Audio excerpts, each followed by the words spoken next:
Thank you very much, Foreign Minister Le Drian, and I want to thank the Foreign Minister for his very warm welcome to France, my first visit as Secretary of State, certainly not my first visit.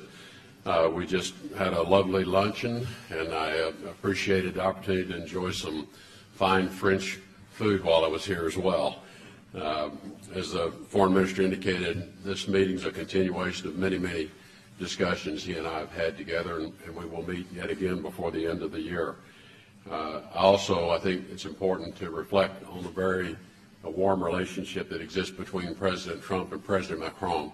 They speak often, and I think, as the Foreign Minister described, the relationship that the United States and France has is one of an alliance that is so strong, so deep and steadfast over 2 centuries long now of shared values, that we are able to be very frank and open with one another.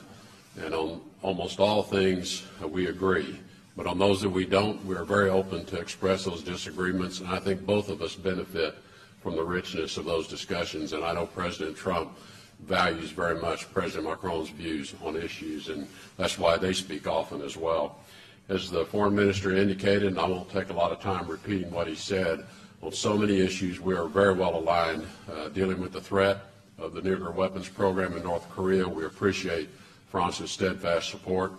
We appreciate the strong support that we share in the war to defeat ISIS and to contain terrorism wherever it shows itself, certainly in our joint efforts in the Sahel, and we appreciate France's leadership in the Sahel to counter terrorism and to contain ISIS showing its face in that part of the world as well. I think, again, on many issues we agree, and on those we don't. We have very open discussions, and we value the relationship. And I'm going to stop there because I don't need to repeat the issues that the Foreign Minister addressed, because I know we want to have time for your questions.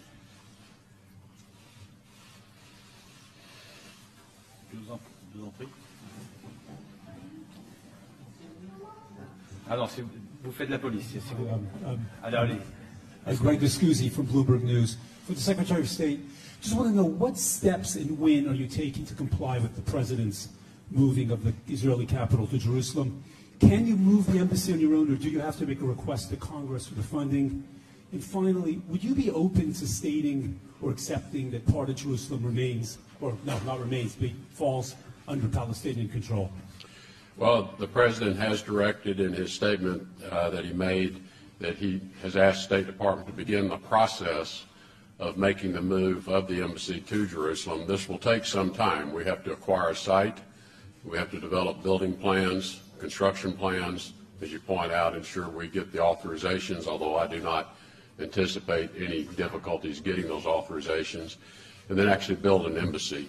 So this is not something that's going to happen this year, probably not next year, but the President does want us to move in a very concrete and steadfast way to ensure the embassy is located in Jerusalem when we're able to do so at the earliest possible time.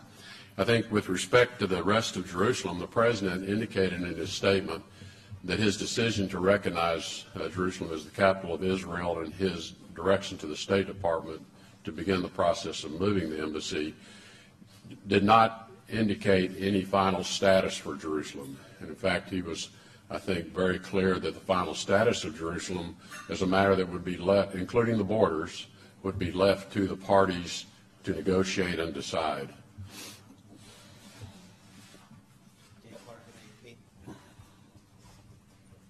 Thank you very much, Mr. Minister. Thank you very much, Secretary of State. What clarity did you gain today about the chain of events that led Prime Minister Hariri to resign in Saudi Arabia, fly here to France, and later to unresign? What was accomplished in today's summit? And when you call for preserving Lebanon's sovereignty and preventing foreign interference, does that warning apply to Riyadh as well? I think what was important about today's meeting with Prime Minister Hariri is that he affirmed that he had rescinded that resignation and his full intention to remain as Prime Minister and continue to work with the government of Lebanon to move Lebanon forward in terms of its journey towards a stronger coalition government, prepare for elections next year, strengthen their security, and through the decision to call for disassociation to have Hezbollah end its involvement in Yemen as well. So there were a number of important issues that we discussed, all of which I think are positive when it comes to Lebanon's future. Harold Iman de CNews.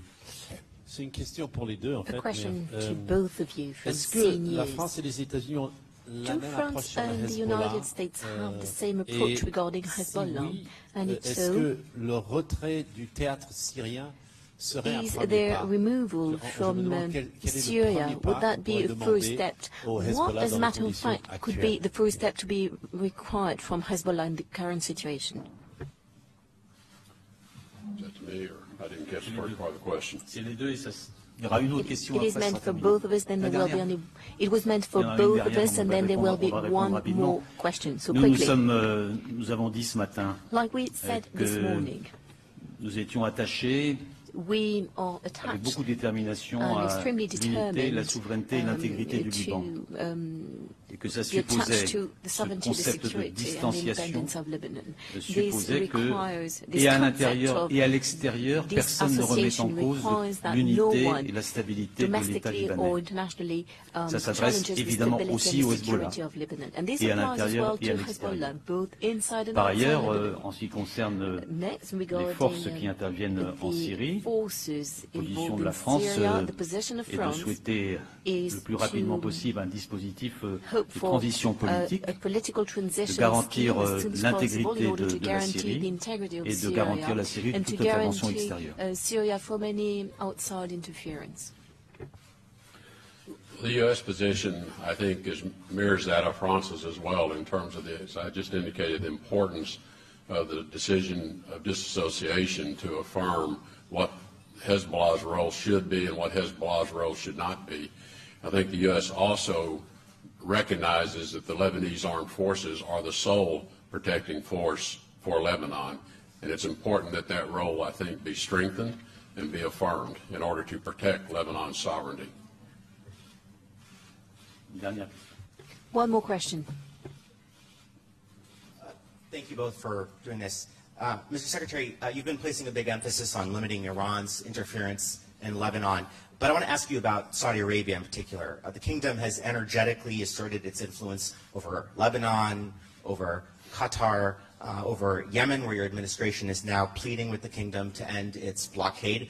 What do you make of Saudi Arabia's recent aggressive moves, both inside and outside of the kingdom? And is Iran the only aggressor in the region? And Mr. Foreign Minister, if I may, between its recent moves to decertify the Iran deal, pull out of the Paris climate deal, and recognize Jerusalem, what kind of an ally is the U.S. these days? Well, the U.S. strongly supports the reforms that are being undertaken in the Kingdom of Saudi Arabia. We think they're important to the future of Saudi Arabia in terms of not just its stability, but also its prosperity for the future. I think with respect to Saudi Arabia's engagement with Qatar, how they're handling the Yemen war that they're engaged in, the Lebanon situation, I think we would encourage them to be a bit more measured and a bit more thoughtful in those actions to, I think, fully consider the consequences. I think we've been clear when it comes to Yemen. We have called for, and President Trump himself called for this week, a complete end to the blockade of Yemen, a reopening of all the ports to not just humanitarian assistance, but commercial delivery as well, because about 80% of the food comes in on commercial shipments. We are asking that Saudi Arabia allow that access. I think as to Lebanon, things have worked out in a very positive way, perhaps even more positive than before, because there have been very strong statements of affirmation about the future of Lebanon, which can only be helpful.